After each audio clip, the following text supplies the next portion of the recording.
We gotta talk about that Grand Theft Auto leak. Did Xbox just quietly fix its biggest issue? More Japanese games are on the way. These Game Pass editions for September will throw you for a loop. Is your Xbox getting more expensive? Let's discuss. Just a reminder, if you take a look down at the description below, I have links for all sorts of Xbox gear. If you want to get in on this new generation of Xbox cloud gaming, I also have some links for some Samsung TVs that support the Xbox Game Pass app that they're coming out with. What's up, guys? Welcome to another edition of Xbox Ready. This Wednesday, I have prepared 5 stories that I think you should know if you're an Xbox fan. First up, let's talk about Game Pass. Like I always say, it is not an Xbox Ready video unless I talk about Game Pass in some way. Now, back in August, over the summer, I was looking towards the fall for Game Pass, and I was kind of getting a little worried, not too worried, because there are a lot of games in the month of October coming that I'm really excited to play once they join Game Pass. But the big question mark for me was the month of September. It was kind of like, oh, okay, Grounded is making its full release at the end of the month,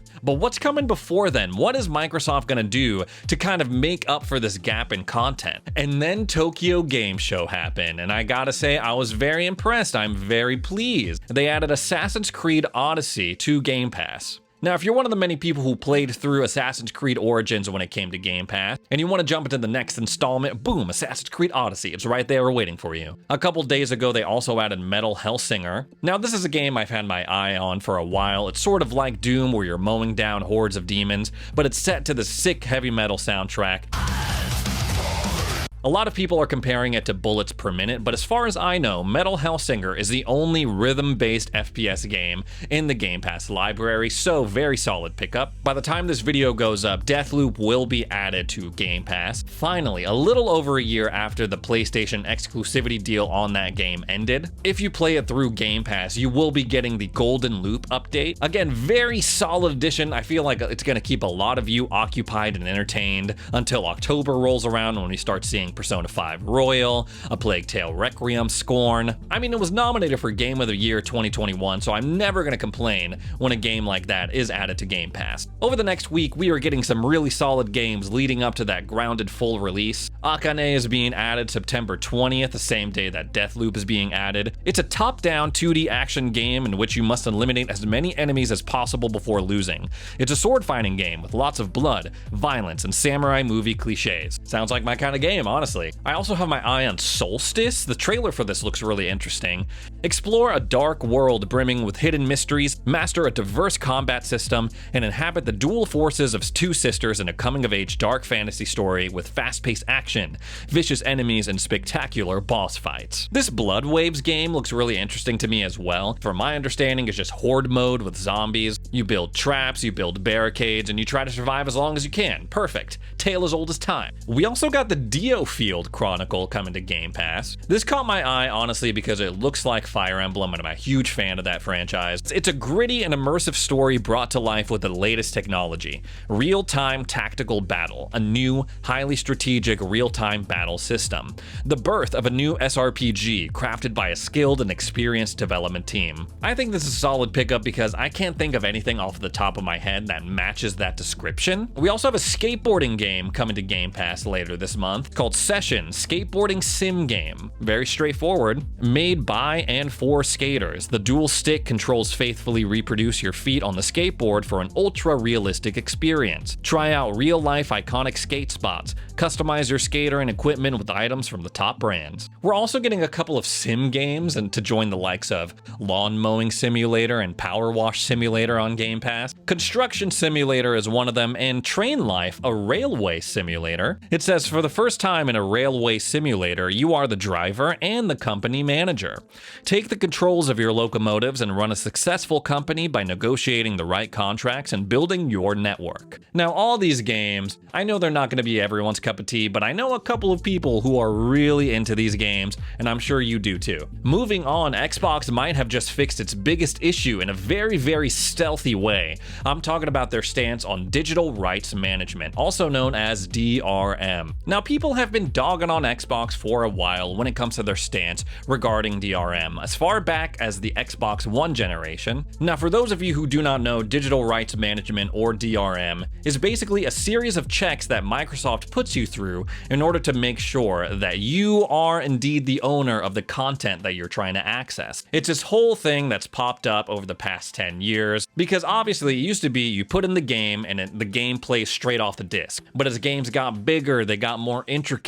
You had to install them on your consoles rather than running them on your disc. And that's where all of these issues came into play. Obviously, without DRM, people would just be running rampant, logging into other people's accounts, downloading their games that they downloaded, and then logging back into their accounts and then playing them for themselves. Microsoft would lose millions of dollars if they had no DRM stance at all. But obviously the issue is people just want to play single player solo games offline without having to check in with the internet or having to be connected to the internet. But according to a couple of sources, it seems that Xbox is dialing back the need to be connected to the internet and constantly check in with them so you can play your game. Idle Sloth, who's an Xbox news account on Twitter, posted, "You can now play your own Xbox games offline." Wow, I wish that was not a statement that we had to celebrate, but here we are in the modern era of gaming. They continue, Microsoft substantially improves the DRM issues with the installation of disc-based games and access to digital titles with the September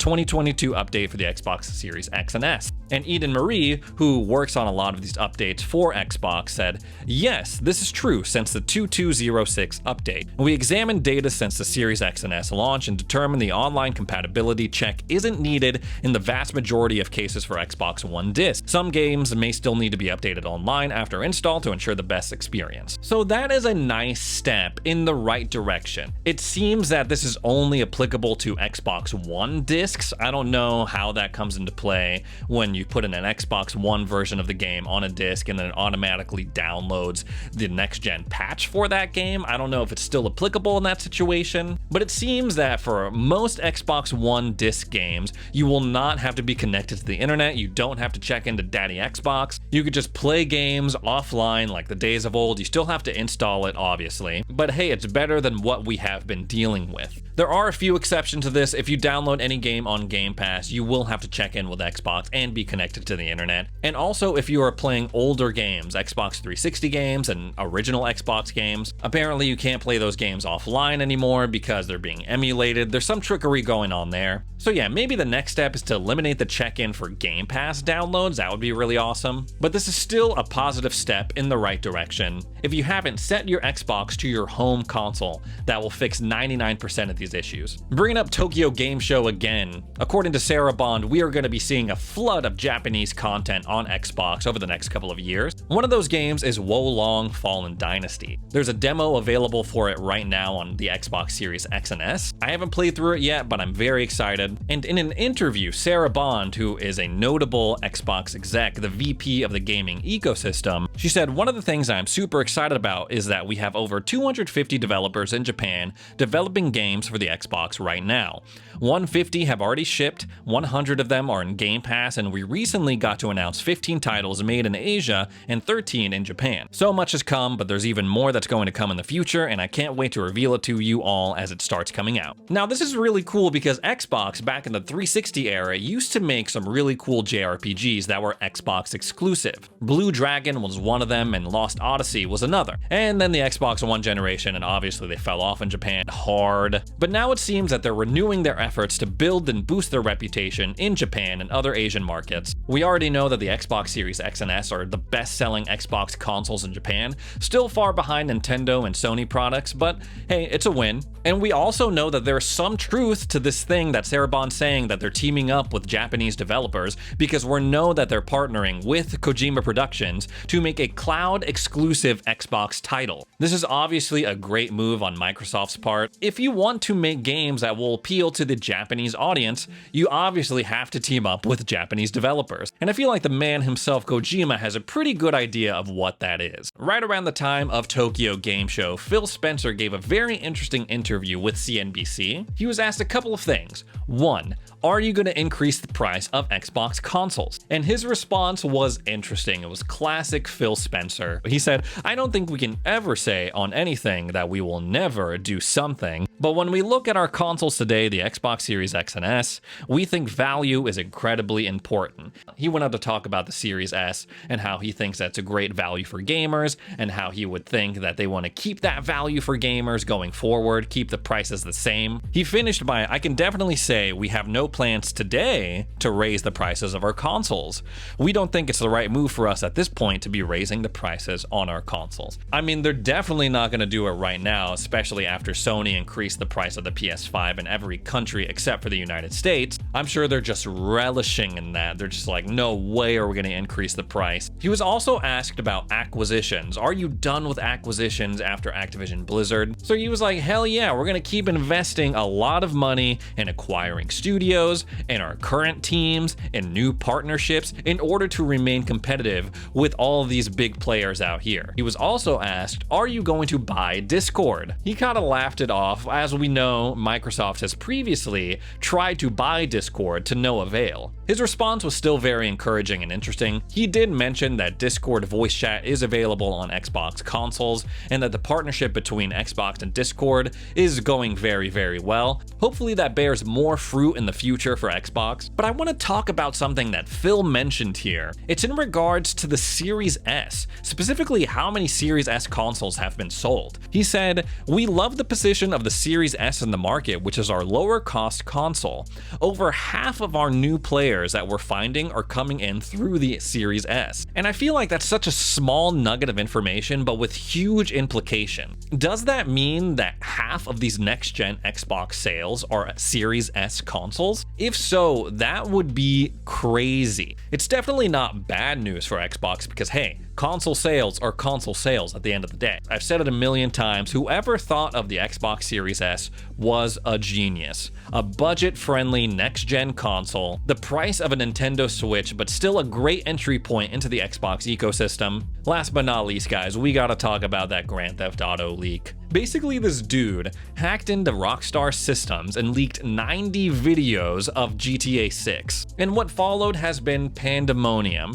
Anytime you see leaked footage or screenshots of a game, chances are people are gonna jump on it like rabid freaking demon dogs. And of course, the response was widely negative. People were just absolutely dogging on GTA 6. Because of course, it's an unfinished game, but that doesn't stop people from hating, of course. And Rockstar, since the leaks went live on social media, has been spending a lot of time issuing copyright strikes in order to take the leaks down, which basically confirms that these are the real deal. It's gotten so bad that Sarah Bond has come out and basically said like, damn, that sucks. She says, my thoughts are with the team at Rockstar Games. It can be disheartening to have a project you've worked hard on to delight fans revealed and critiqued before it's ready.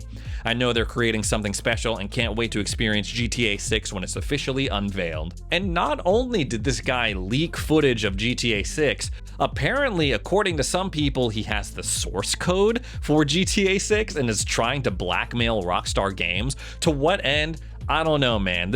All this stuff has been absolutely crazy. And yeah, I do feel bad for Rockstar. Not Rockstar the company. I don't feel bad for corporations like that. I feel bad, like Sarah Bond was saying, for the team that was working on this. I have a friend who works in development for a very big Sony studio, and he's had his fair share of leaks. This most recent one, I texted him, I was like, haha, I'm sure you're cursing the name of this guy who leaked the footage of your game. And he was on vacation. He was like, I'm here trying to vacation in Mexico, and then I wake up to a bunch of people crapping all over a game. It sucks. And I was like, yeah, man, people online, they can be pretty wild, trust me. So every time I see something like this, I just think of my friends in game development and how it affects them. People often forget that behind these games are real, live, breathing, emotional humans that sometimes have been working through this insane crunch to meet these deadlines, and then all of a sudden their stuff gets leaked, and then some random on the internet is like, boo-hoo, you suck, all your work is trash. These guys know nothing about video game development, of course. We are for sure just at the beginning of this whole drama when it comes to GTA 6 and these leaks. Anyways, guys, that's all the news I have for today. Thanks so much for joining joining me for another edition of Xbox Ready. Make sure you follow me on Twitter at StayXboxReady. Add me on Xbox. I'm Lord Janitor. That's my gamer tag. Hit me up, chat me up, whatever you want to do. We'll see you in the next video.